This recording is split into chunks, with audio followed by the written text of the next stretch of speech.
Good morning Pilipinas and good morning world sa ating mga kabayang OFW at mga kabayan natin na nandyan sa Pilipinas. Mapangpalang araw sa ating lahat. Sana ay kailan tayo dyan, magandang ating gising at sa kondisyon po ang ating umaga. Mga kabayan ko, lagi ba itong i-remind sa inyo araw-araw na sana every morning mag-praise ni Panginoon. Magpasalamat tayo na ngayong araw ay gumising ka ba, huminga ka ba, at sana panood mo ang vlog ni Sir Ivan. Okay? Maganda sa mga kabayan para magiging blessed tayo the whole day.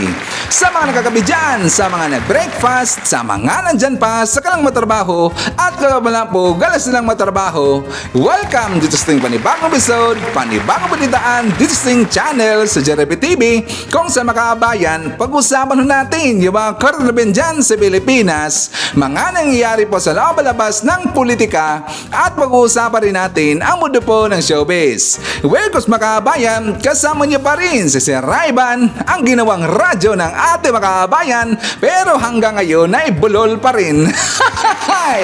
Sa mga kabayan, kumusta ang lahat? How are you today? Well, sana po nasa mabuting kalagayan at walang sakit-sakit ang lahat. Sa mga kabayan natin na merong sakit, sana gumaling na tayo. At importante dito ay hindi tayo mawalan po ng pag-asa at saka mag-pray tayo araw-araw mga kabayan. Okay? So isa po sa pag-usapan ngayong araw, ito pong pagkikita ni Manny Pacquiao at saka ni Tevez mo kabayan.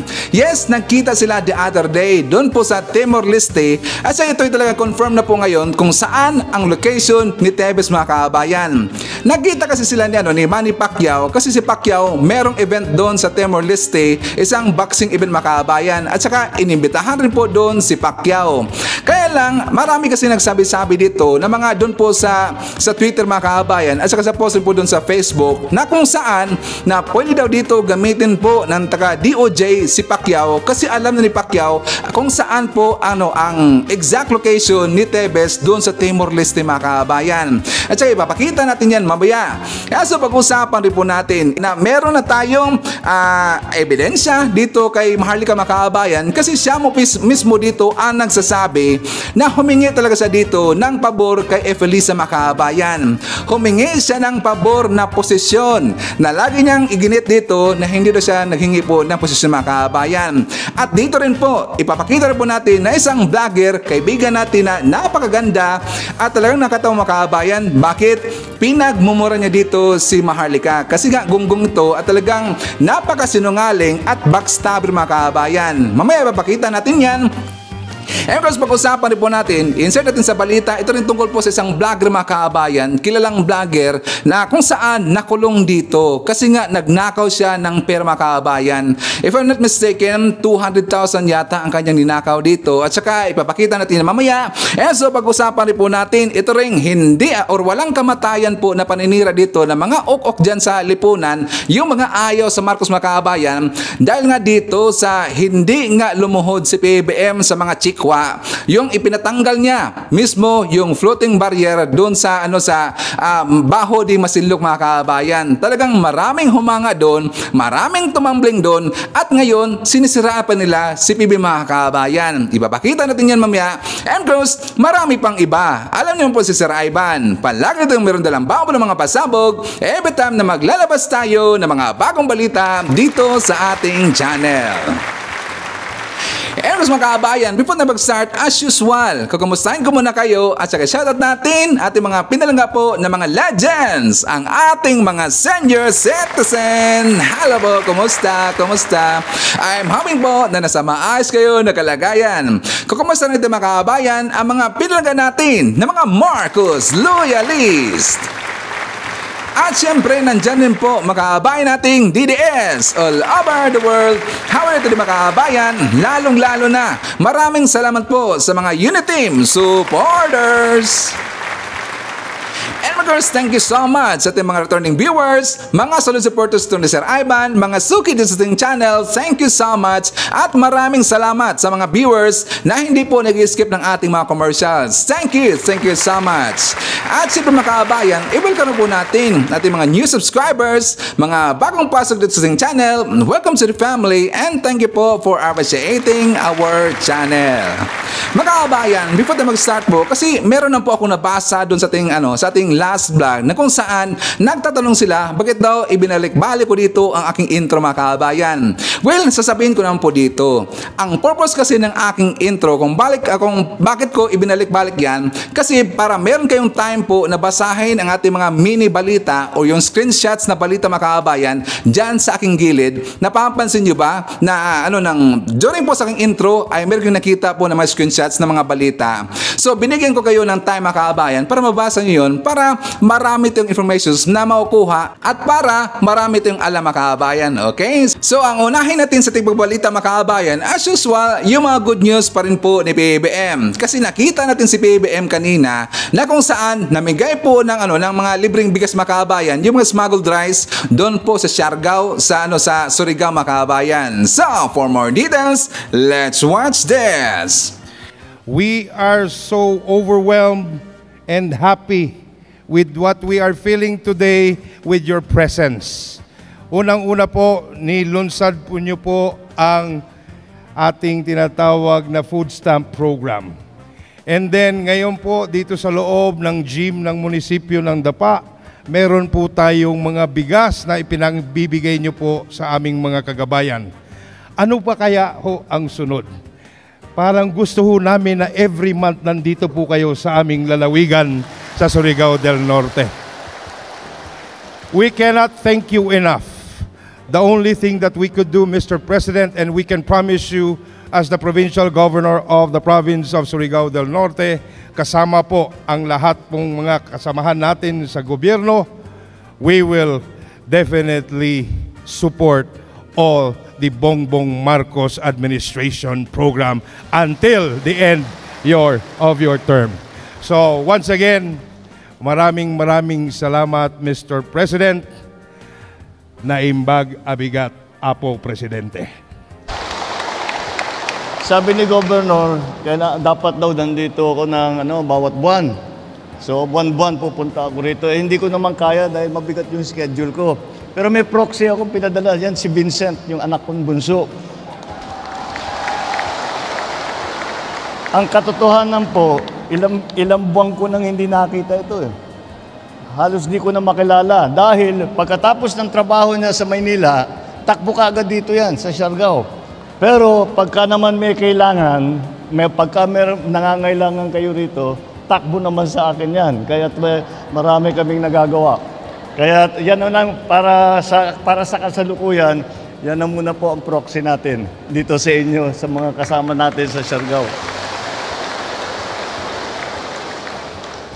Siyempre, nais kong batiin lahat ng ating mga benepisyaryo na nandito ngayon na mabibigyan ng ating konting tulong sa pamamagitan ng pagbigay ng mga sako-sako ng bigas. Maraming salamat, magandang tanghali po sa inyong lahat.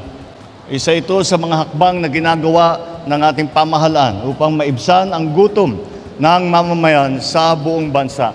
Galing lang po kami doon sa kabila at ang aming binuksan ang programang Walang Gutom para po ay magbibigay po tayo ng magandang masustansyang pagkain sa ating mga kababayan.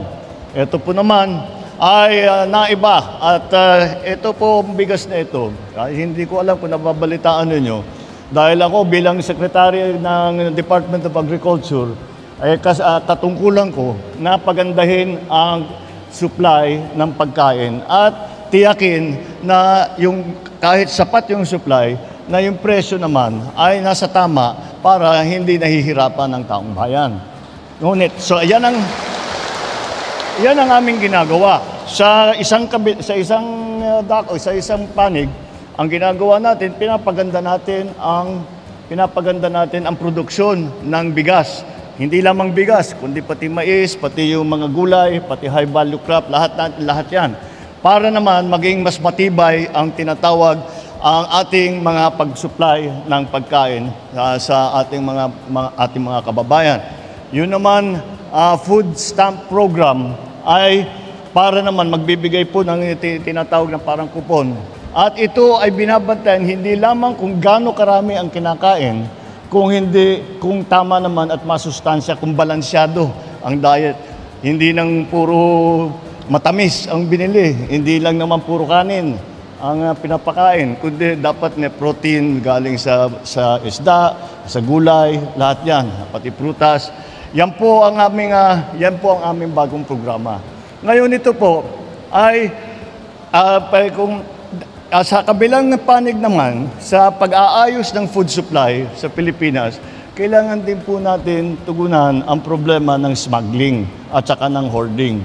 At ito po ay aming pinatibay ang pag-enforcement nito dahil yan ang yung mga gawain yan ay nagpapataas ng presyo ng bigas. At yan ang dahilan kung bakit ang bigas biglang umakyat ang presyo dahil yung mga smuggled na bigas ay hindi pinapalabas, iniipit para tumaas nga ang presyo. Pagtaas ng presyo, saka bibitawan para kumita sila ng malaki. Hindi tama yun. Unang-una, illegal yan. At hindi talaga tama na pahihirapan nila ang taong bayan para lang sila ay magpayabang. Hindi na, kaya pinatibay nga natin ang paghahabol dito sa mga smuggler na ito, sa mga hoarder na ito. Ito na ngayon ang naging resulta. Marami po tayong nakikita na renade na mga warehouse, nakita na hindi makapagbigay ng pruweba na legal ang kanilang pag-import, ay kinuha na ng pamahalaan. Kinuha na ng Bureau of Customs. Sila ang unang kumuha nitong bigas na ito. Kinuha ng Bureau of Customs. Pagkatapos sa Bureau of Customs, nung wala nang ipakita na mapatunayan na legal ang pagpasok dito sa bigas na ito, ay ginawang donation sa DSWD. Kaya naman, ang DSWD ang nagbibigay ngayon ng bigas sa inyo ng tig-isang sako. Yan po ang aming mga ginagawa para naman alam po natin na marami pa sa atin ay hindi pa nakaahon sa problema na dinulot ng pandemya, ng dinulot ng gera sa Ukraine, yung pagtaas ng presyo ng bilihin, pagtaas ng presyo ng agricultural commodities. Yan po ang hinaharap natin mga problema ngayon. At kaya naman, kami sa gobyerno natin, ay hinahanap namin, sabi, sino ba yung mga naghihirap masyado na hindi pa makabawi doon sa kahirapan na dinaanan natin ng pandemya, na walang trabaho, na halos walang makuhang pagkain, wala kang makuhang kahit na ano, sarado lahat ng negosyo. Yun, dahan-dahan ay lumalabas na tayong hindi pa kumpleto. Kaya hinahanap namin ang mga pinaka-nangangailangan na ating mga kababayan upang naman mabigyan natin ng tulong. At ang naging resulta po niyan ay ang mga pagbigay ng mga nahuli na smuggled rice, na hoarded rice para sa ating mga kababayan upang naman kayo ay matulungan at matiyak na meron kayong kakainin para sa inyong pamilya. Yan. Patuloy po ang inyong pamahalaan. Patuloy po kami na naghahanap ng mga ng kahit anong magawa upang tumulong sa inyo na maabot natin ang aking pangarap na wala ng gutom sa Pilipinas. Yan po ay sa palagay ko ay ang pinakamagandang pangarap na para sa isang Pangulo, na kahit papano lahat po ng Pilipino ay masasabi natin sapat ang kanilang pagkain, masustansya ang kanilang pagkain at wala nang ginugutom na. Kaya yan po ang trabaho na po ng gobyerno. Kami po ay nandito, naghahanap kami ng lahat ng paraan upang tumulong. Asahan po ninyo na inyong pamahalaan ay nandito, nakikinig po sa inyo. Nakikinig po sa pangangailangan ninyo at gagawin ng lahat upang mabigay sa inyo ang tulong na kinakailangan ninyo. Maraming salamat po at magandang tanghali po sa inyo lahat. Mabuhay po kayo. Okay mga kabayan, so mag-update lang po tayo ng konti dun sa, ibig kong sabihin sa aking vlog last time mga kabayan. Di ba sabi ko na baka lagyan po ng lason yung bigas dahil nga siyempre yung smuggled na mga rice mga kabayan, kinuha lang yan doon sa mga warehouses. At saka baka kasi dito na sasabotahin po si PBM ng mga smuggler, baka magalit sila at lagyan po ng lason yung mga bigas. May nag-message sa atin mga kabayan at saka actually marami rin po sila nag-message sa atin. Sabi niya, safe na daw po yung mga bigas mga kabayan. Before po yan dinisabit po ni PBM sa mga kababayan natin. Chinek daw yan ng gobyerno natin at saka to make sure na safe po yan kakainin ang lahat. Kasi alam naman mahirap naman talaga na dapat i-check po talaga yan. Kasi alam po natin yung mga may utak o dyan sa mga sa Pilipinas, yung mga salot ng lipunan ng mga kababayan, at least maiwasan po. At mismo po dito na nagsasabi, si PBM ay chinek na yan at saka safe na po ang bigas ng mga kababayan. Again, so anyways, gusto ko lang po i-congratulate po si PBM at saka ang Marcos administration sa kanilang patuloy po sa pagsuporta sa kababayan natin na mga 4Ps, yung pagbibigay po ng mga sako-sakong bigas mga kababayan. Okay? Again, congratulations po kay PBM and thank you so much. Dito, insert po natin mga kababayan, yung tungkol po sa balita, yung pinutol po ni PBM, yung floating barrier doon sa baho ni Masinloc. Kasi nga, at least ng salita dito, yung taga PCG mga kababayan, at meron silang ipinakita dito na ebidensya na kinuha ho nila yung angkla mismo ng floating barrier mga kababayan. At mismo po yung taga Chinese Coast Guard yung nagkuha na sa mga barrier. So, for more details, let's watch this. Nanindigan si Pangulong Bongbong Marcos na hindi naghahanap ng gulo ang Pilipinas sa issue ng floating barrier sa Scarborough Shoal. Kasabay niyan, ipinakita ng Philippine Coast Guard ang nakuha nilang angkla na maaaring maging ebidensya laban sa China. Nasa frontline ng balitang yan, si Brian Castillo. Hindi tayo naghahanap ng gulo. Yan ang sagot ni Pangulong Bongbong Marcos sa pahayag ng China na dapat daw umiwas sa gulo ang Pilipinas. Kasunod dito ng pagputol ng Philippine Coast Guard sa floating barrier na nilagay ng China sa entrada ng Scarborough Shoal. Basta't kagaya ng sabi ko, hindi umiiwas nga tayo sa gulo, umiiwas tayo sa mga maiinit na salita, ngunit matibay ang ating pagdepensa sa teritoryo ng Pilipinas. Giit ni PBBM, dedepensahan ng Pilipinas ang ating teritoryo alang-alang sa mga mangingisdang Pinoy. At hindi naman maaari na lalagyan ng barrier na gano'n at maliwanag naman ay nasa loob ng Pilipinas yan. Patuloy natin ipapagtanggol ang Pilipinas, ang maritime territory ng Pilipinas, ang karapatan ng mga fisherman natin na mangisda doon sa mga areas kung saan sila nangingisda daan-daang taon na. Kaya hindi ko maintindihan ba't nagbago na ganito. Mismong si Pangulong Bongbong Marcos na nag-utos sa PCG na putulin ang floating barrier. Kanina ay pinakita sa media ng PCG ang angkla ng floating barrier. This is the anchor of the floating barrier that we cut. We never really took the barrier, we just cut the anchor of the barrier. Gate ng PCG, yung angkla lang ang kinuha nila at China na ang nag-alis ng buong floating barrier. Maaari raw gamitin ang angkla bilang ebidensya laban sa China sa paglabag nila sa international law. The mere fact na nasa atin ang anchor nila, tingin ko naman, hindi ako magpapabricate ng ganitong kalaking anchor. And the videos and the photos that we show the world is already a clear proof that we are not fabricating this story. Ito-turn over ng PCG ang angkla sa Department of Foreign Affairs at National Task Force for the West Philippine Sea. Bagamat wala nang nakalagay na floating barriers sa entrada ng Scarborough Shoal, ayaw pa rin umalis doon ng China. Sa isinagawang Maritime Domain Awareness Flight ng PCG kahapon, 3 barko ng China Coast Guard ang namataan nila. 2 ang nasa loob pa mismo ng lagoon. Nakatanggap pa nga raw ng 6 na radio challenge ng PCG. Isang Chinese maritime militia vessel din ang nakitang umaaligid sa bahura. Sa kabila niyan, may 2 Filipino fishing vessels na nakapangisda sa labas ng Scarborough Shoal. It is still a struggle for the Filipino fishermen to be able to enter the lagoon. Mahalaga kasi siyang pasukin dahil originally, nandun naman talaga nagtatago ang mga isda. Nangako naman ng PCG na gagawin nila ang lahat para mapaigting ang pagbabantay kahit kulang sila sa barko. Babala nila sa China sakaling maglagay ulit ito ng floating barrier. The Philippine Coast Guard will do whatever it takes. The arbitral ruling has already made the decision that Bajo de Masinloc is a traditional fishing ground not just for the Filipinos but even for the Chinese and Vietnamese. Bagamat wala na ang boyang iniharang ng China sa entrada ng Bajo de Masinloc, mahigpit pa rin ang pagbabantay doon ng 2 barko ng Chinese Coast Guard.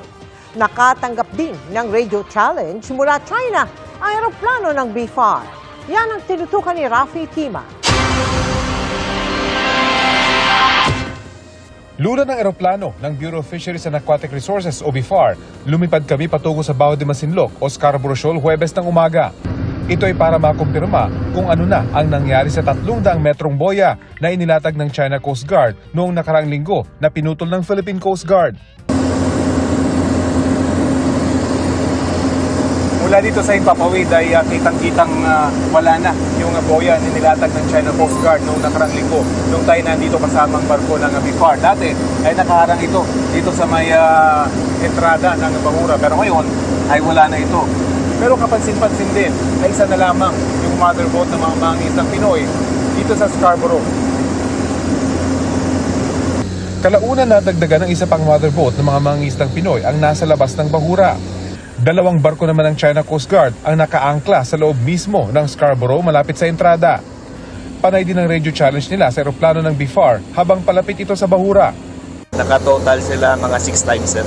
Hanggang nandun tayo sa ano. Pero while we're sir, over the shoal na, wala naman na silang challenge sa atin, sir.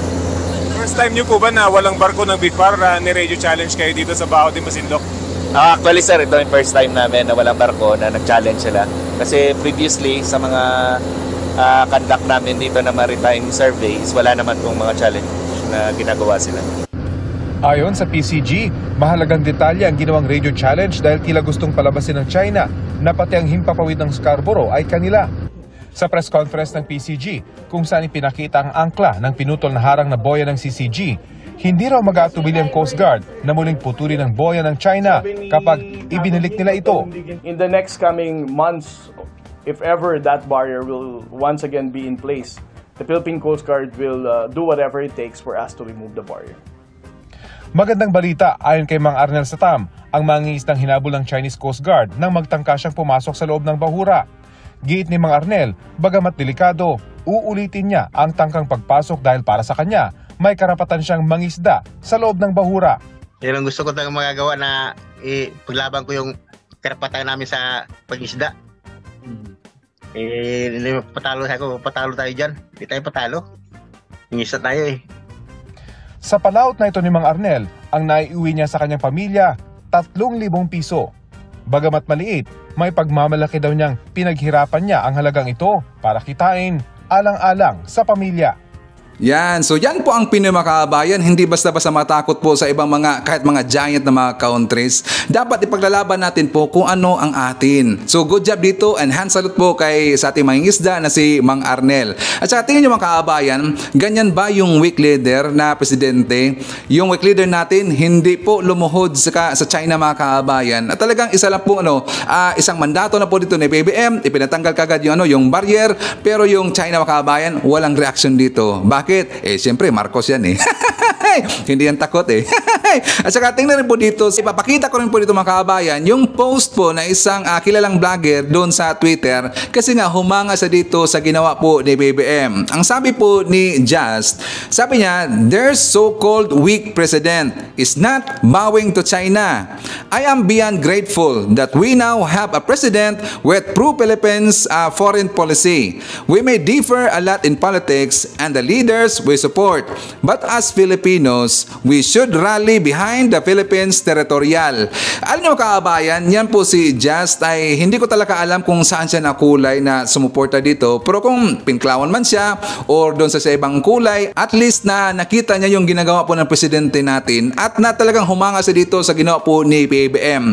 So tingnan nyo, kahit ibang mga kulay mga kabayan, napapansin nila yan. At unlike dito sa mga rabbit po na mga anti-Marcos na kahit na meron sila nakikita ito sa mga balita, meron nakita sila ito sa mga actions na ginawa po natin presidente na magaganda at epektibo talaga, ayaw pa rin po nila na sumuporta mga kabayan or kahit man lang, hindi naman natin sila in-expect na susuporta sila dito kasi nga anti-Marcos sila, rabbit pa, kahit man lang na kahit kunting bagay mga kabayan, ang successful nating presidente at ang pag-unlad po ng Pilipinas para sa ating lahat yan mga kabayan. So okay? So dito, dahil nga napag-usapan natin si PBM at saka yung mga ay yung ahensya natin makaabayan. Alam niyo ba, yung PDEA ay nakasabat ngayon ng almost 4 billion pesos po na shabu makaabayan. Ang dami ho yan, almost 4 billion pesos na shabu. So tingnan nyo, si PBBM at yung gobyerno natin ay tahimik lang niya magtrabaho kasi nga si PBBM makaabayan, di ba sinasabi niya na dapat seryosohin talaga dito ng ahensya natin yung pagsugpo sa mga drug lords, dito sa mga smugglers at saka sa mga hoarders. At dito napakita po na magandang performance ang PDEA. So, for more details, let's watch this. Mahigpit na pinababantayan ng Justice Department ang Subic Port na ginagamit daw ng mga nagpupuslit ng iligal na droga sa Pilipinas. Dito nga raw idinaan ang halos 4 billion pesos na halaga ng shabu na nasamsam sa Pampanga. Nasa frontline ng balitang yan si Gary De Leon. Magkakasamang pinasok ng mga operatiba ng NBI, Bureau of Customs at PDEA ang warehouse na ito sa Mexico, Pampanga. Tumambad sa kanila ang mga sako ng patuka, kahon ng chicharon, dried fish at soft drinks at mga pakete ng tsaa. Pero nang buksan ng mga pakete, puting powder ang laman at nang ipasuri ang laman ng tibag sa mga chemist ng NBI. Positibo ito sa methamphetamine, hydrochloride o mas kilala sa tawag na shabu. Ito yung bulto-bulto na shabu na galing pa raw ng Thailand at idiniklarang general merchandise na detekto ng BOC sa kanilang x-ray. Pero walang kumuhang consignee kaya nagsagawa na sila ng controlled delivery dito sa Pampanga. September 19 nang dumating sa port ng Subic ang kargamento at naproseso noong September 20. Ang mga otoridad mismo ang nag-deliver sa warehouse ng shipment para kunin ito ng consignee na local consumer goods. Pero walang sumipot para kunin ang shipment. Lahat po ng movement naman po niya, it was properly coordinated from before the arrival of the shipment. Lahat po ng movement po nitong shipment na to, NBI, PDEA, and all other like that concerns this shipment, updated po kami lahat dito. Aabot sa 360 kilograms ng shabu na may street value na 3.8 billion pesos ang nasamsam. Sabi ng NBI, na-trace nila ang pagdating ng droga mula Thailand sa tulong ng isang asset. We were able to penetrate the drug syndicate. So we were able to identify the personalities involved and the plan to ship the drugs into the country. Local and there are international players involved. And this particular shipment, this is a 3-year-long operation. Wala mang nahuli sa operasyon, kilala raw ng mga otoridad ang mga tao sa likod ng naharang na droga. Kasunod dito, sinabi ni Justice Secretary Boying Rimulya na dapat higpitan ang pagbabantay sa mga pantalan lalo na sa Subic.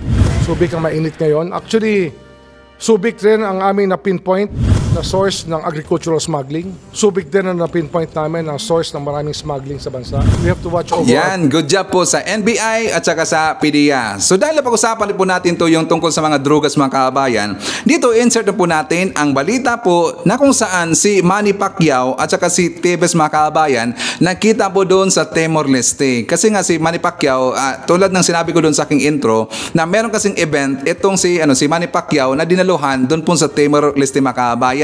At dito, sa hindi po inaasahan po na pangyayari, nakita sila ni Tevez mga kababayan. So, for more details, let's watch this. Nakumpirma na kay dating Senador Manny Pacquiao ang lokasyon ni dating Congressman Arnie Tevez. Nakita niya raw ito sa Timor-Leste, pero hindi talaga si Tevez ang kanyang pakay. May mga video pa ng pagkikita. Yan ang tinutukan ni Salima Refra.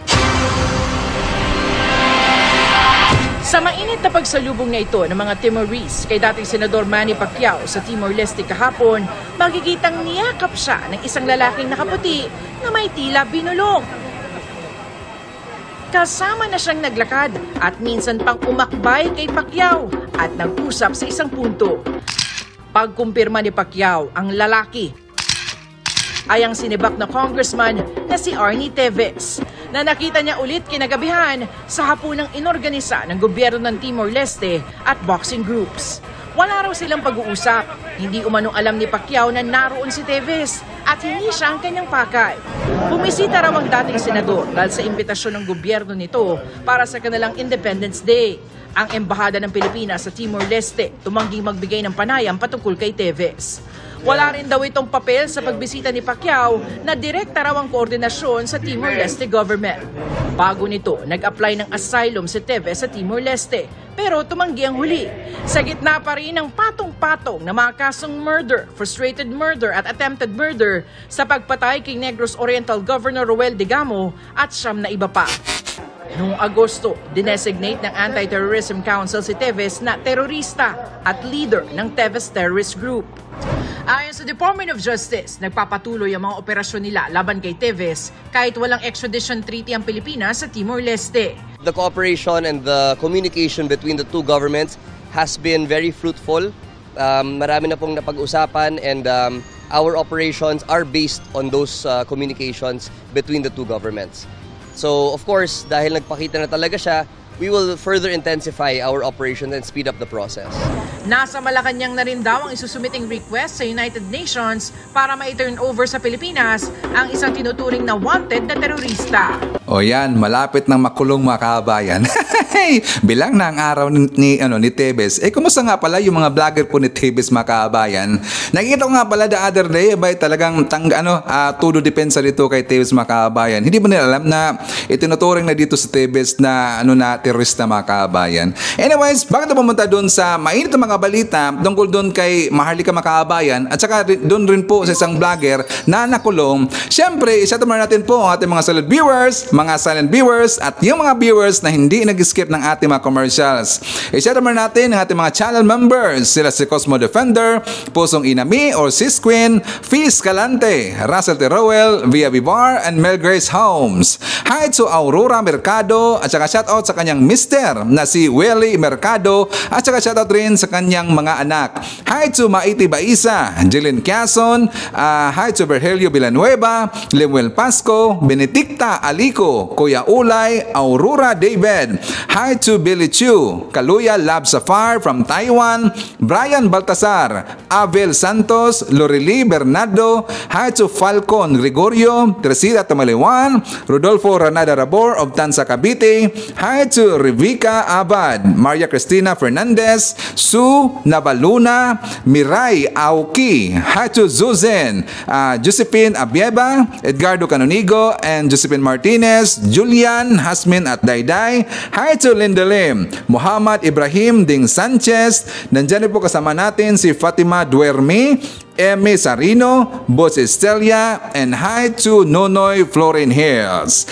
Mga kabayan, so ipapakita ko sa inyo na kung saan meron na tayo ditong ebidensya na ito talagang si Maharlika ay nanghingi po dito ng pabor na posisyon dito po kay Efelisa mga kabayan. So kaya nga siya nagkaganyan kasi hindi siya dito nabigyan po ng kanyang request mga kabayan. At dito rin, ipapakita ko sa inyo si Miss Aluna. Kilala ba natin si Miss Aluna mga kabayan? Kaibigan natin yan. At talagang itong si Maharlika, dahil nga napakasinungaling at nadulas po dito sa kanyang sinasabi mga kabayan, minura ng todo itong si Maharlika mga kabayan. So iparinig ko lang po sa inyo kasi nga alam naman natin itong si Maharlika mahilig tumang copyright mga kabayan. Let's hear this. Isa na ako ay hindi nabigyan ng posisyon, vova ka, utak pulburo ka, lasing ka lang. Sunog lang yung utak mo, magpakita ka ng ebidensya na kahit text messages nang hingi ako sa inyo ng posisyon or application letter o kung ano man, CV ko, wala kang maipapakita. Kasi pulburon yung utak mo. Wala akong hiningi sa yung bigaon ka, alpot patutot ka. Kayo ang humingi sa akin ng pabor. Ang siningil ko lang sa'yo yung pangako mo kay Glenn Chong na ilalagay mo siya sa COMELEC kasi tatanggalin natin yung Smartmatic at aayusin natin yung electoral protest. That was before kayo manalo. Dahil yun ang sinasabi mo na para tayo sa pagbangon, bigaon, alpot, ganyan. Alright. Hello sa ating mga ka-unit team all over the world. Again, this is your Miss A and isa na namang reaction video. Ang isi-share ko sa inyo mga palangga. Okay, itong si Jutang Ginang Majarli kang hayop. Alam mo yung kuhang-kuha mo yung gigi ko? Kuhang-kuha mo yung buwisit ko? Kuhang-kuha mo yung inis ko? Sa totoo lang, Jutang Gina, kung meron mang bova Okay? Kung meron mang utak pulburon, kung meron mang sunog ang utak, bobo, ikaw yon. Kung di ka ba naman talaga vova, tangina, kung di ba kabobuhan mo, kasi yung utak mo, ano yung nasa paa mo eh. Sasabihin mong walang ebidensya, itong si First Lady sa'yo, na nanghihingi ka ng posisyon sa kanya. Okay? Fine! Kung wala, hindi wala. Pero kung di ka ba bobo, yung ebidensya na may hinihingi kang pabor, na sinisingil mo yung ginawa mo sa pamamagitan ng pagbibigay ng posisyon sa kaututang dila mong si Glenchong Gaga. Bobo ka? Akalain mo ikaw mismo ang nagbunyag sa sarili mong kawalang hiyaan. Na kaya ka nagkakaganyang gaga ka, kaya ka bumaliktad dahil hindi ka pinagbigyan sa posisyon na hinihingi mo para kay Glenchong. Hindi nga sa'yo, pero humingi ka pa rin ng pabor. Hindi nga posisyon para siya, pero posisyon para sa kaibigan mo. Tangina, kayo mga kaibigan ni Majarlika, mag-iingat kayo sa sa ahas na yan. Kung meron mang ahas dito, Majarlika, Jutang Gina, ikaw yun. Sa totoo lang, kung di ka ba naman ahas, anong klaseng kaibigan ka? Na pag hindi ka napagbigyan, babaligtad ka?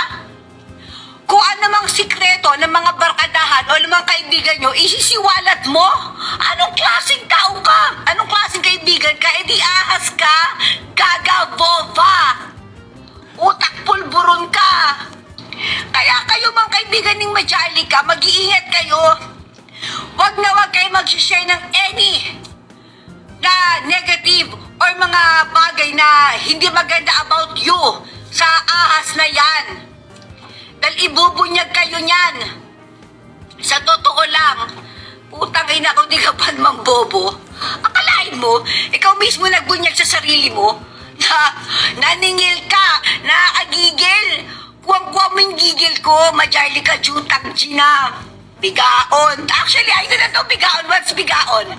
Narinig ko lang sinabi niya, tangina dis, naagigil ka. Mag-ingat kayo dyan kay Majarlika ang ahas.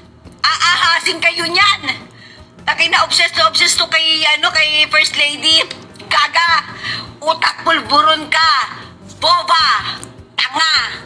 Okay mga kabayan, so sisegundahan rin po natin yan, yung mga isiniwalat po ni Miss A or ni Miss Alona tungkol dito kay Maharlika. But anyways, nandulas naman talaga si Maharlika mga kabayan. So, konfirmado dito na nahingi talaga ito ng pabor po kay Efelisa para sa kanyang kaibigan na si Glenchong mga kabayan at saka pati rin sa kanyang mga kaibigan ni Maharlika. And talang correction lang po Miss Alona, si Glenchong ay hindi niya kaibigan, boyfriend ho yan. Paano ko alam? Naalala niyo ba si Juice Smith Medina mga kabayan? 'Di ba? Isiniwalat niya dito yung buong katotohanan kasi nga 'di ba? Alam ba natin yung totoong nangyari dito tungkol dito kay Juice Smith kung bakit nakalabuan po itong si Maharlika mga kabayan? Naalala niyo po yung issue dito na tungkol kay sa isang Facebook page na nagngalan po na Political Witch Boy mga kabayan. Kasi yung page po na Political Witch Boy, lagi po yang tumitira dito kay FL Lisa. At saka, yung Political Witch Boy po na Facebook page ay lagi po yung sinishare po dito ni Peebles Cunanan. Siya nga pala, yung unang pangalan po ni Peebles Talakera mga kabayan ay Peebles Cunanan ho yan. So ngayon, ang ginamit niya na pangalan ay Peebles Talakera na. Hindi ko alam kung bakit. At saka, yung pong post rin po ni Political Witch Boy, nisishare lang po na lagi ni Maharlika mga kabayan. So maraming nagdududa dito, yung Political Witch Boy po na Facebook page, baka kay Maharlika yan or baka kay Talakera ho yan mga kabayan. Pero ang nagiging fall guy dito si Juice Smith. Si Juice Smith Medina mga kabayan ay kaibigan ho yan talaga ni Maharlika. Kinaibigan niya. Bakit? Kasi si Juice Smith meron po siyang access sa mga Marcos. Meron po siyang access dito sa headquarter po ni PB mga kabayan during po sa campaign. So ito pong si Maharlika siyempre traido naman yan. Ginamit lang po niya dito si Juice Smith. So nangyari dito sa Facebook page ay nagiging fall guy dito si Juice Smith kasi ang sinabi po dito, I think si Maharlika ba nagsabi or si Cunanan na ang nagmamayari daw daw ng account na yan, political rich boy, ay si Joe Smith Medina, mga kabayan. So dito, nagsalita na po si Joe Smith last February. Actually, na-vlog ko na ito, mga kabayan, pero para dito sa ating mga bagong viewers, at saka siyempre alam na ho ito sa mga old po ng mga viewers ni Sir Ivan na hanggang ngayon nandito pa rin po, nag-post po itong si Joe Medina, mga kabayan. So ang post niya, nagsalita na siya dito kasi nga medyo na-high-blood na siya kasi kinuyog siya dito ng mga supporters po ng mga Marcos, mga loyalista, at sa yung mga Marcos supporter. Sabi niya, "Read my statement and this will be the last. Greetings everyone. This will be my last statement, particular on this issue. The best thing to do is to file a request to detect the origin of Facebook at PNP Forensic Laboratory. There are experts who can verify the hersays. I tell everyone to ask our PNP Forensic Laboratory is the best agency of the government to know its origin. Go sa PNP Forensic Laboratory para malaman natin at hindi mga haka-haka na mula sa dalawang babaeng punong-puno ng kaaway at galit sa akin. Who is the author of character assassination against me? A lady who has failed to convince us to appoint her boyfriend and people to be in immigration. May co-author pa nga." So mismo na po si Joe Smith ang nagsabi, mga kabayan, na yung kanyang yung si Glenn Chong ay boyfriend niya ho yan. Diba? Si Joe Smith ang nagsabi. So dagdag pa dito, "The mere hersays from persons who have personal grudge towards me ay isa lamang paghihiganti. I am sorry to you, but your request na italaga ang iyong boyfriend and her friends sa immigration ay hindi talaga matutupad dahil hindi naman ako nakikialam sa bagay na yan. You also tried 2 friends ko na gawin ang request na yan patungkol sa mga pina-appoint mo." Siya nga pala, mga kabayan, ang tinutukoy po ni Joe Smith na friends daw ni Maharlika, yun po si Madam Ellie at saka itong si Peebles Cunanan, mga kabayan, or yung pangalan niya ngayon ay Peebles Talakera. "Nagsumbong sa akin ang BBM HQ people at tao ni PRRD na umiwas sa iyo. Mismong sekretary ni Lam or ni Lisa Aranita Marcos, FL, mga kabayan, ang nagsumbong sa akin na pinagpipicture mo ang loob ng opisina ni BBM at Lam. Para saan? At mga damit nila. Hindi ko sa iyo sinasabi dahil baka sumama loob mo. Nagtataka sila bakit panay lapit at post ka ng pictures nyo nila Inday Sara, BBM at nasa stage maski hindi ka parte sa kampanya. Even the Secretary of First Lady Lisa Marcos has told me about some of her actions like picture-picture sa loob ng opisina ni BBM, pati damit, polo at uniform.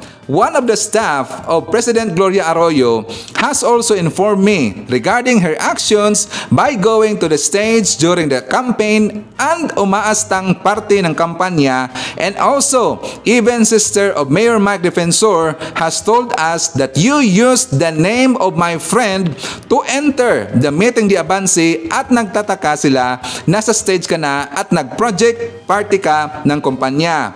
These have concluded me to avoid you. Also, former PRRD officials have already communicated with me like former Labor Secretary and friends of our Senator Bungo knows her actions.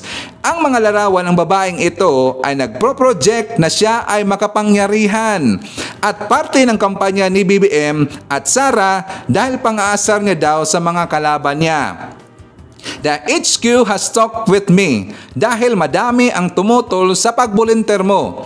Matagal ko nang gustong sabihin pero ayaw kong masaktan ka. This lady together with a chubby lady, teka lang, chubby lady. Hindi naman chubby lady yung si Madam Ellie, mga kabayan. Chubby lady ba yan? Tingnan mo nga, Madam Smith, Joe Smith, correction na po, hindi po yan chubby lady.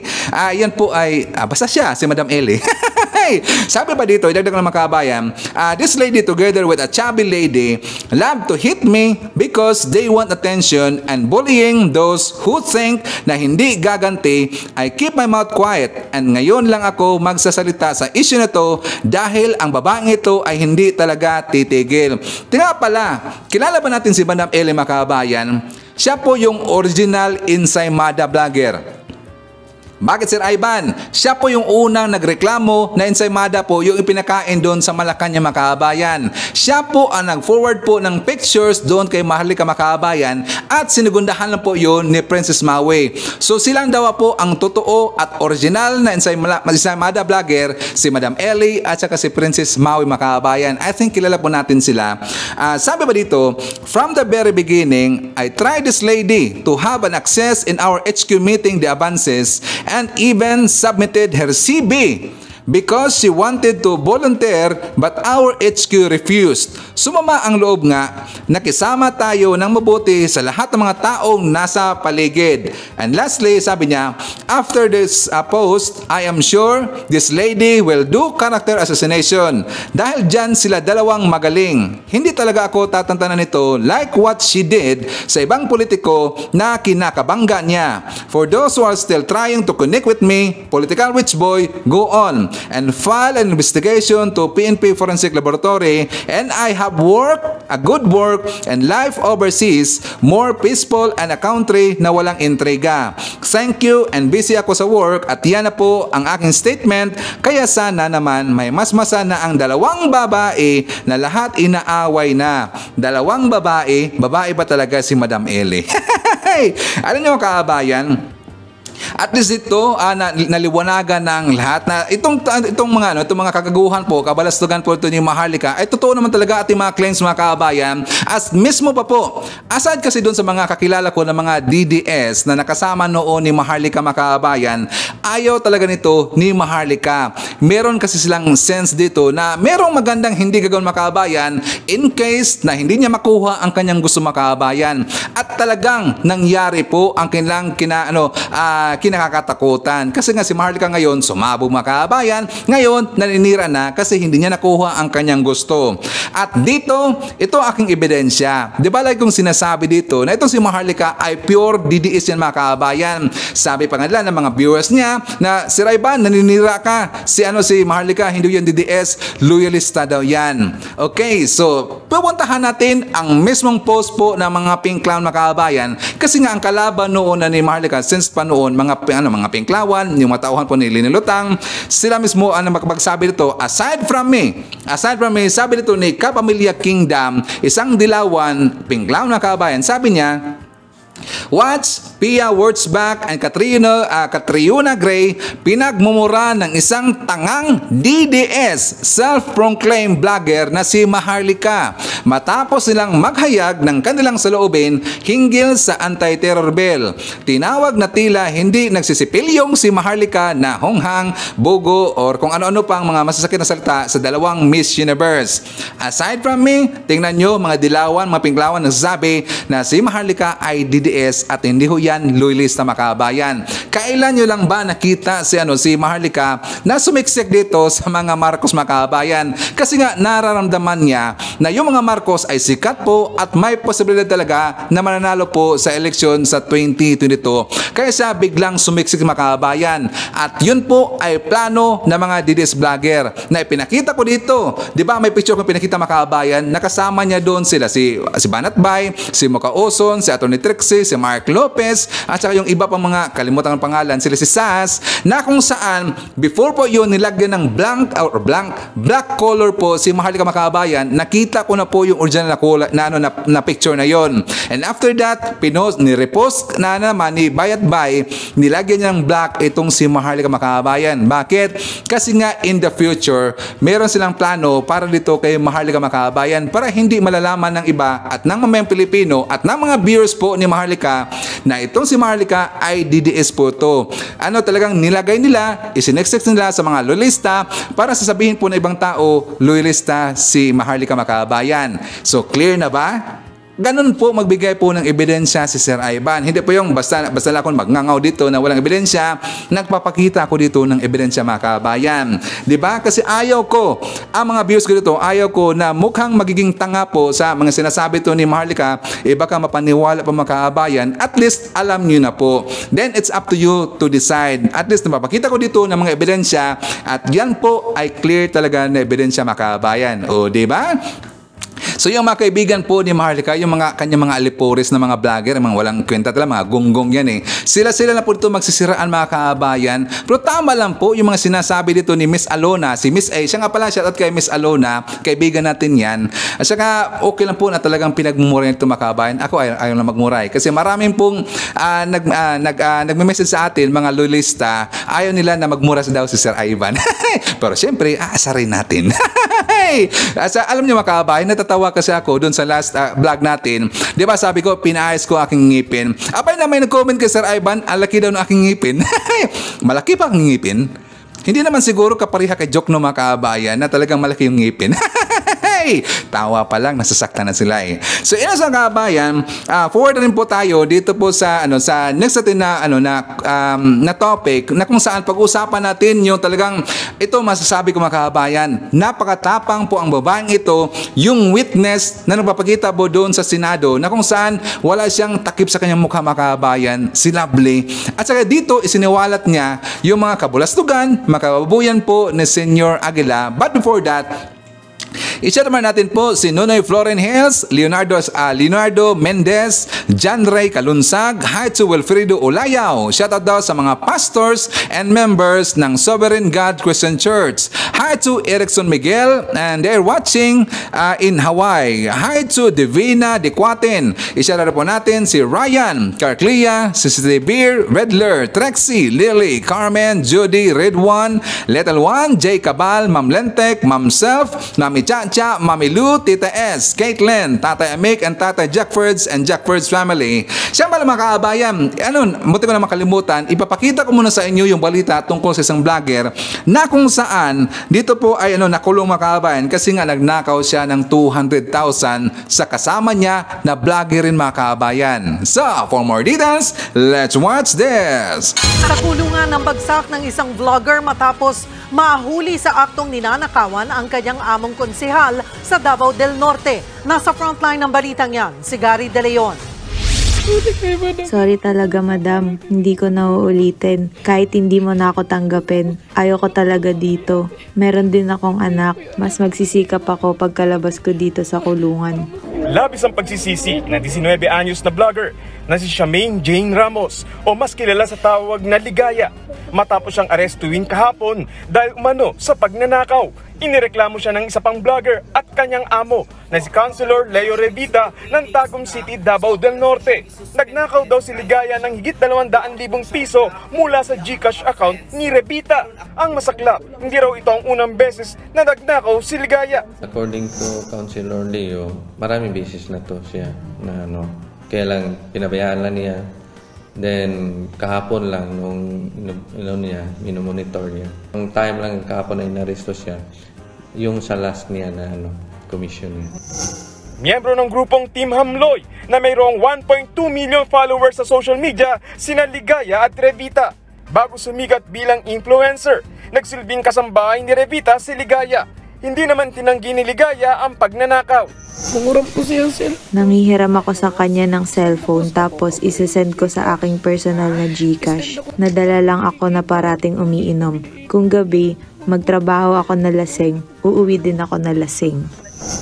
Pinuntahan ng News 5 ang bahay ni Revita para hingan siya ng pahayag pero wala sa bahay ng mga oras na yon. Nasa kustudiya na ng Tagum Police Station si Ligaya. Posible siyang maharap sa reklamong qualified theft. Grabe mga kaabay, sikat na vlogger at saka malaki na po ang kinikita nila. Bakit nagnakaw pa rin? Ayaw, hindi siguro na kontento sa kanyang sweldo. Alam nyo kabayan, ito kasi nagpapatunay na hindi lahat ng mga vlogger ay malaki po yung sahod. Depende kasi yan sa mga views mga kabayan. Pero itong siyempre si Ligaya ay yung may-ari po kasi ng kanyang page o ng kanyang channel, ibang-iba kasi may-ari. Pero siyempre kasama siya doon mga kabayan, baka binibigyan na po siya ito ng porsyento. Pero sana naman po, kahit gaano kalaki or kaliit po ang kinikita natin araw-araw, dapat be happy tayo at dapat be contented tayo. Hindi tayo, alam nyo, si Sir Ivan, sa totoo lang, hindi naman po malaki ang nakikinikita dito sa vlogging mga kabayan. Hindi po ganun kalaki. Sapat lang po na suportahan ko ang aking pamilya, aking mga anak. Siyempre, makasuporta naman po mga kabayan, pero hindi po ganun talaga kalaki, katulad ng mga malaking vlogger na, yung mga views nila na umaabot po ng kahit isang upload lang, or every upload nila, umaabot po ng 100,000 pataas mga kabayan. Yung mga vlogger na ganyan, yung mga views nila na 100,000 pataas, expected ho yan na malagi talaga ang kanilang mga sweldo sa YouTube mga kabayan. So Sir Ivan, nakain na po ng 3 beses isang araw. Pero happy na ako doon. At least, wala akong ginawa po ng mga masama mga kabayan. Unlike dito sa isang vlogger, hindi po siya nakontento sa kanyang sweldo. Baka siguro nakulangan po sa 200,000 or 300,000 na sweldo mga kabayan. Kasi sila malaking vlogger na yun eh. Yung mga malaking vlogger, sumisweldo na ho yan ng 300,000 pataas or 500,000 pataas. Hindi sila kontento doon. Tingnan nyo, hangang ako dito sa mga kababayan natin na mga medyo, na po yung kanilang sweldo, na happy nga sila, nag-smile, hindi sila gumagawa ng mga masamang kababayan.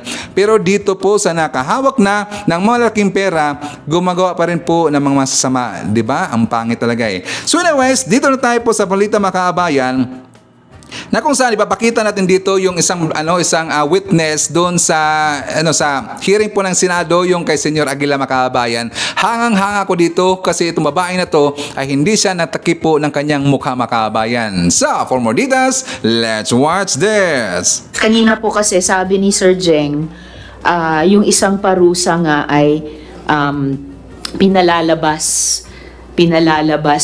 sa kapihan. So, pwede nyo bang ikwento yung parusang ginawa sa sister nyo na pinalabas sa gate tapos paluhod na pinalakad papunta sa bahay ni Senyor Aguila? Hello po, Madam Senator. Yung kapatid ko po is minor po. 12 years old po siya. Running 13 po yung ikinasal siya ni Senyor Aguila. Ako mo mismo witness kasi ako yung kasi yung seremonya para pong kasal, inilalakad yung babae patungo sa lalaki tapos naghihintay sa dulo si Senyor Aguila. Yun pong mangyayari sa seremonya.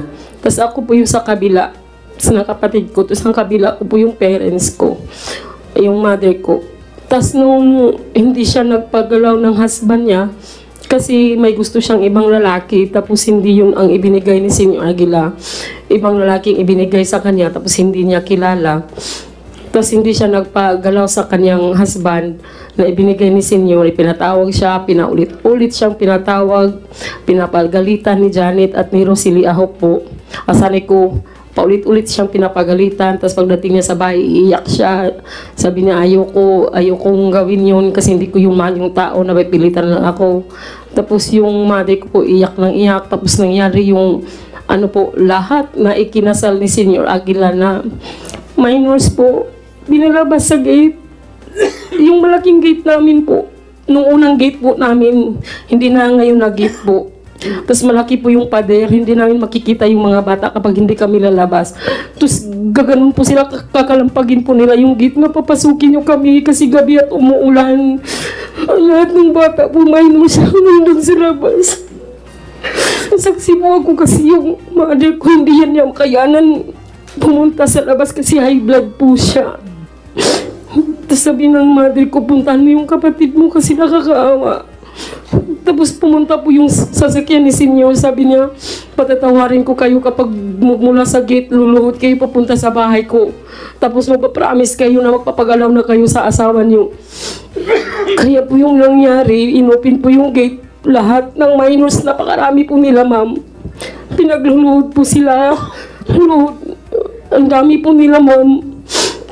Nagluhod po sila, tapos yung pong daan is lubak-lubak po, mabato po kasi hindi po simentado. Pumunta po sila doon sa bahay ni Senyor Aguila. Nagsasabi sila, Senyor, hindi na kami uulit. Papayag na kami sasabihin yung magpapagalaw na kami. Kaya yung nangyari, ma'am, nabuntis yung kapatid ko. 2 beses po siya ang buntis, tapos nag-miscarriage po siya. Nung pangalawang miscarriage po niya ay mantik na siyang mamatay.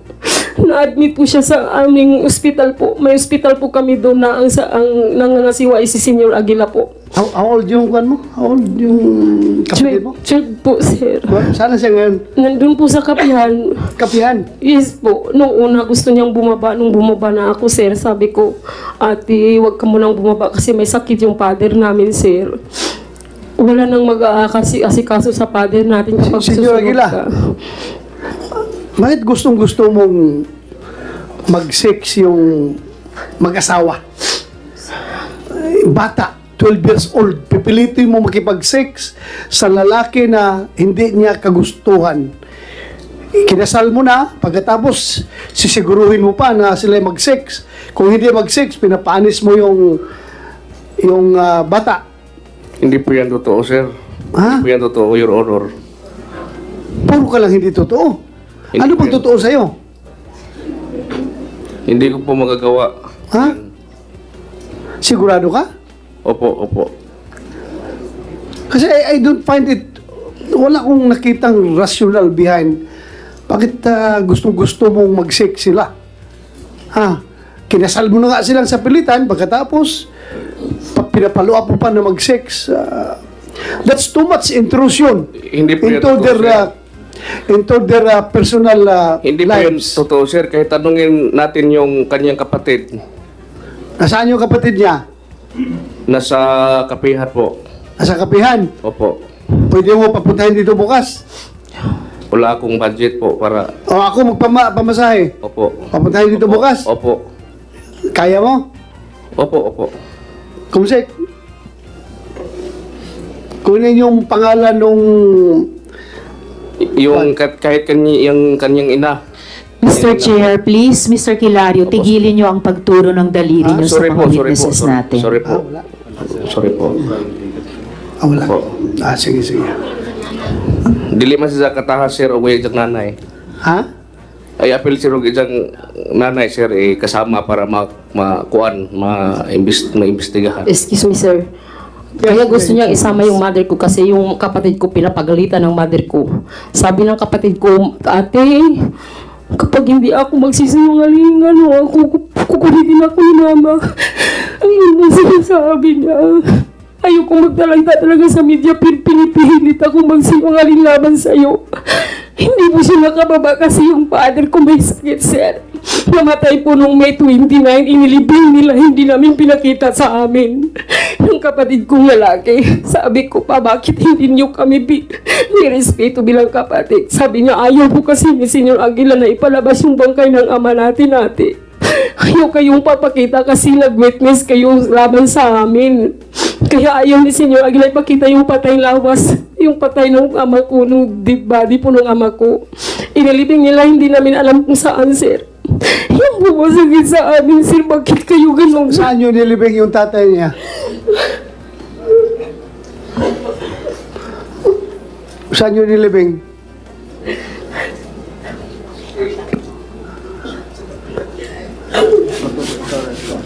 Saan? Sa cemetery. Sa cemetery kayo doon? Opo.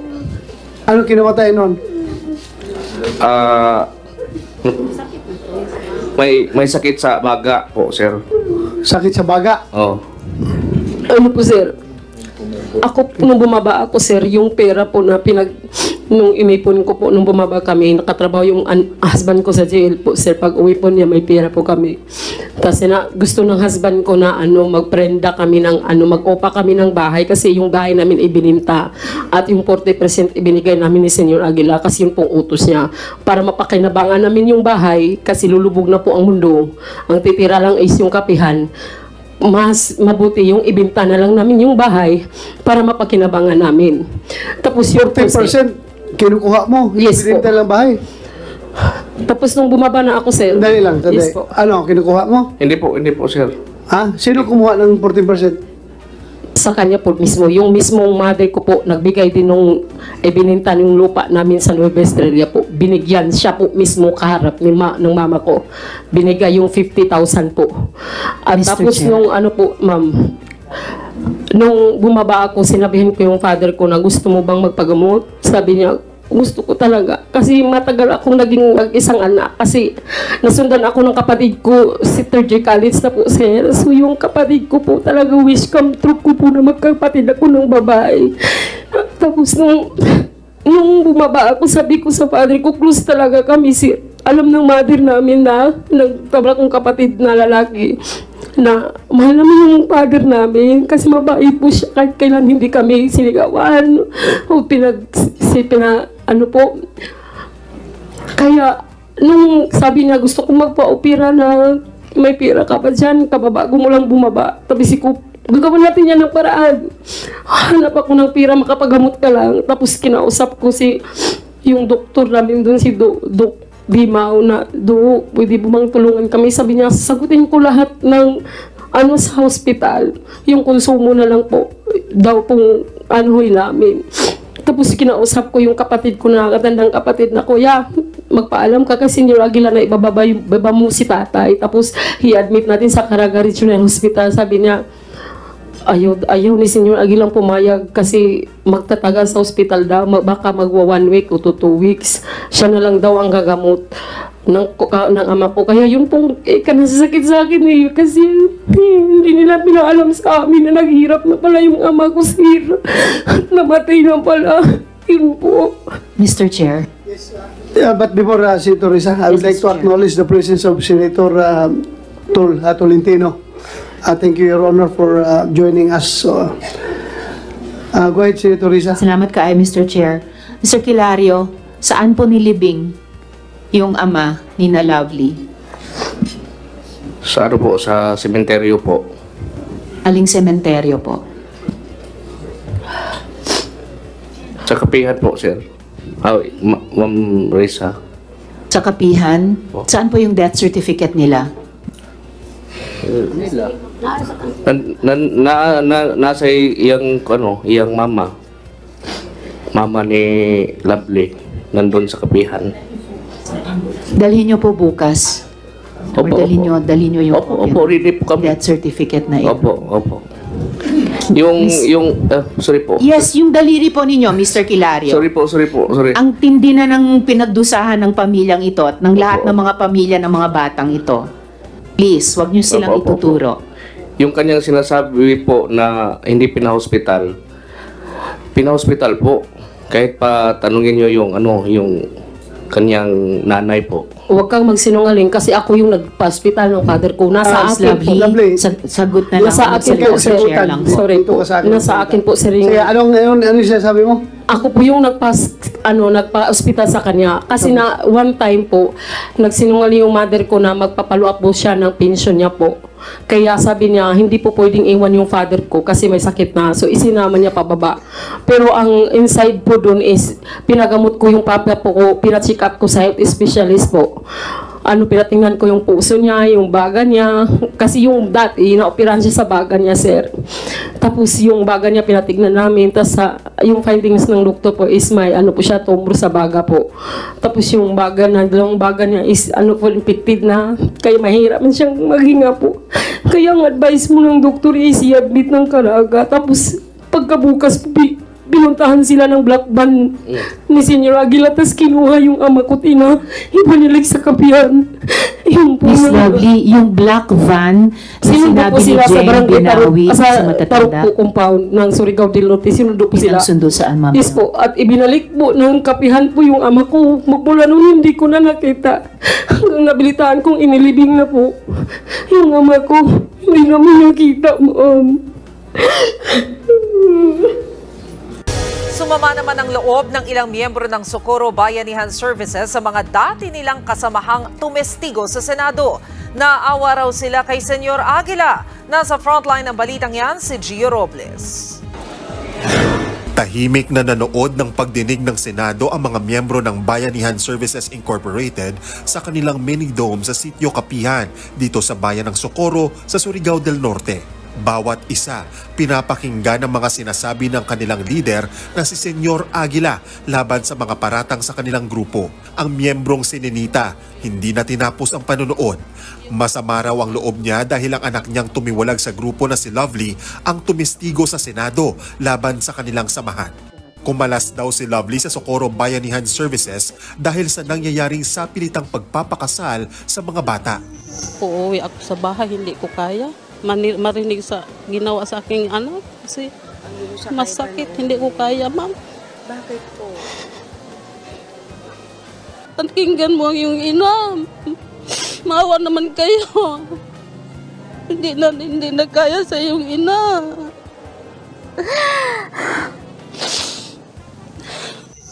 Lumabas din ng Minidome ang mga dating guro na iniwan ang kanilang propesyon para sumapi sa SBSI. Giit nila sa mga paratang. Hindi ko kami pinilit na mag-resign sa aming trabaho ni Senyor Aguila. Ang miyembrong si Dodong naaawa raw kay Senyor Aguila. Hindi totoo. Tapos pinaratangan lang kami dito na namumuhay dito ng tahimik. Naniniwala kami sa Kanya, sa Panginoon na sana yung patas na ang mangyayari na walang masamang mangyayari. Maluha-luha rin ang ilang residenteng nanood ng pagdinig sa munisipyo ng Socorro. Nanlumo sila nang marinig ang salaysay ng testigong si Renz sa umano'y sinapit niyang pang-aabuso sa sinasabing kulto. Napakasakit pong isipin na at the very minor age of which hindi nila deserve kung totoo yung mga allegation. Sa gitna ng pagsubaybay ng mga taga-Socorro sa issue, may ilang residente raw na natatakot para sa kanilang seguridad. Meron talagang mga haka-haka na meron silang gagawin. Pero biniverify pa naman yun, kaya nga pinaghahandaan natin. Kanina dumating ang dagdag ng mga pulis para magbantay sa bayan. May dala silang matataas na kalibre ng baril. Kasama ang mga militar, nagbantay sila sa bawat sulok ng Socorro. Sinuspindi na rin ang face-to-face classes at limitado ang trabaho sa pamalaan. Pinabulaanan naman ng ilang SBSI member ang mga haka-hakang posibleng maghiganti sila sa mga taong nag-aakusa sa kanila. Nakabantay na rin ang COMELEC sa sitwasyon kung dapat isailalim sa COMELEC control ang nalalapit na barangay at SK election sa bayan ng Socorro. So yan po yung mga nakalap ng mga balita ngayong araw makaabayan. Kung nakaabot ka po sa portion na to, sana nakapag-like na ho tayo. Libre po ang mag-share, libre din ang mag-subscribe. Maraming salamat sa mga viewers na hindi po na-skip natin mga commercials. Thank you so much. Sa mga kaabayan, before po natin tapusin ang ating programa ngayong araw, sana sabayan nyo si Sir Ivan para sa ating live messaging prayer. Heavenly Father, as I begin this new day, I seek your guidance and blessings. Fill my heart with gratitude and joy. Grant me strength and wisdom for the challenges ahead. Watch over my loved ones and lead us in your light. In Jesus' name, I pray. Amen. So maraming salamat mga kaabayan, and I hope to see you again on my next video. BBM Sara, BBM Sara, pagkakaisa patungo sa ginhawa. BBM Sara, BBM Sara, para sa kinabukasan naming mga bata. BBM Sara, BBM Sara, walang imposible na kapag nagsama-sama. BBM Sara, BBM Sara, ang presidente at ang bisi na mahal ang